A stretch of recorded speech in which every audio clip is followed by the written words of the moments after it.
The picture frame suddenly slipped from the wall and crashed onto the floor. The sharp sound of glass striking the wooden boards echoed through the silent room. Lily froze in place.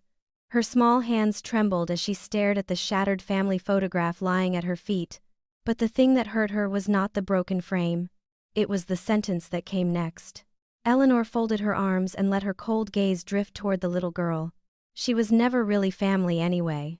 The air inside the mountain cabin in Colorado seemed to turn to ice.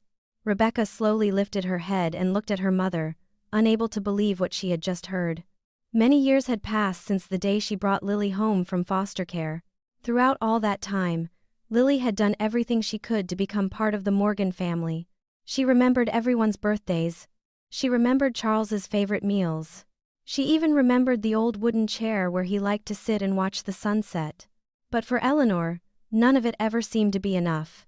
Just 3 days earlier, Charles had passed away unexpectedly after suffering a heart attack. Now the entire family had gathered at the ranch to settle the matters he had left behind. Outside the windows, mountain winds swept through rows of towering pine trees. Inside the house, tension spread quietly from one corner to the next.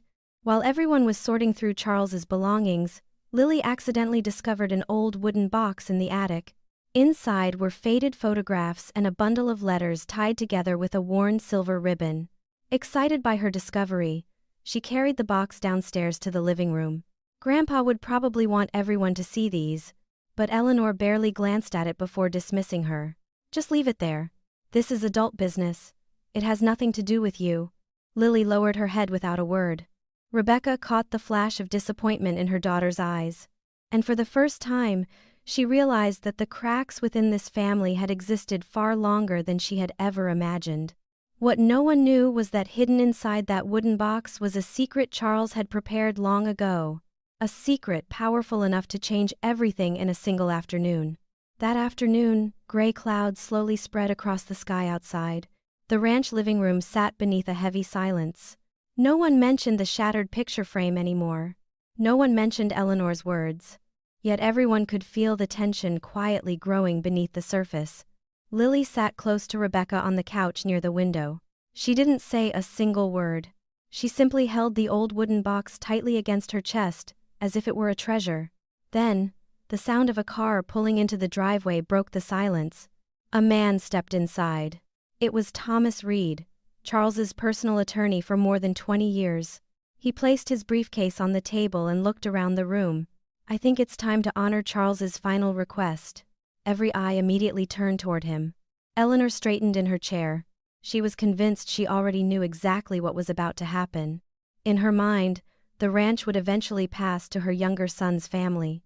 After all, his 2 boys carried the Morgan name. Thomas opened the thick folder in front of him. One by one, the assets were announced. The savings accounts, the investment portfolio, the farmland. Everything unfolded exactly as everyone expected, until he turned to the final page. His voice slowed. The lakeside cabin, along with the entire Eastern Forest property, will be transferred to my granddaughter, Lily Morgan. The room fell completely silent. Rebecca thought she had misheard him. Her brother stared in disbelief. His 2 sons exchanged stunned looks. Eleanor shot to her feet. That's impossible. There has to be some mistake. Calmly, Thomas slid a stack of documents across the table. There is no mistake. Charles revised his entire will nearly a year ago. He personally signed every page. Silence settled over the room once again. Then Thomas pulled out another file. But that's not all. Charles also established a private education fund for Lily. Inside the file were dozens of handwritten notes, entries describing fishing trips at sunrise, moments when Lily helped him care for injured animals, afternoons spent repairing old fences together after storms. For the first time, everyone began to understand a truth they had never seen before. The person who had spent the most time with Charles during the final years of his life was not anyone sitting in that room. It was the little girl they had always treated like an outsider.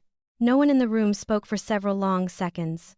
Even Eleanor could no longer find the words to argue. Thomas quietly opened his briefcase one last time. There is one more thing Charles wanted everyone to hear. He pulled out an old envelope. Lily's name was written across the front in Charles's familiar handwriting. Rebecca felt a lump rise in her throat as she accepted the letter. She took a deep breath and began to read.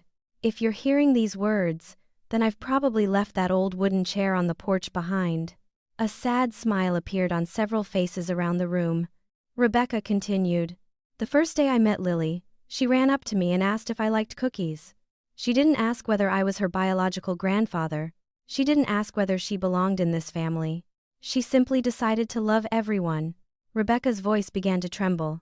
In the letter, Charles described the mornings they spent sitting by the lake watching the sunrise, the times Lily carried food to injured birds, the rainy afternoons when she sat for hours listening to stories from his younger days. Then came the final part. Family is not built through blood. Family is built by the people who choose to stay when they have no obligation to do so. If anyone deserves this place, it is Lily. Because she never treated love as something that had to be earned. Quiet tears rolled down Rebecca's cheeks. Beside her, Lily stared at the letter. Her eyes were red with emotion. Grandpa really loved me, didn't he, Mom? Rebecca squeezed her small hand tightly. More than anything in the world. Across the room, Eleanor slowly lowered her head. For the first time in many years, she realized she had been wrong. Not because of the cabin, not because of the will, but because she had spent so much time looking at bloodlines that she forgot to look at the heart. A few months later, Lily returned to the lakeside cabin. A new family photograph hung neatly on the living room wall. In the picture, she was smiling among the people who truly loved her. And this time, no one could ever say that she did not belong there.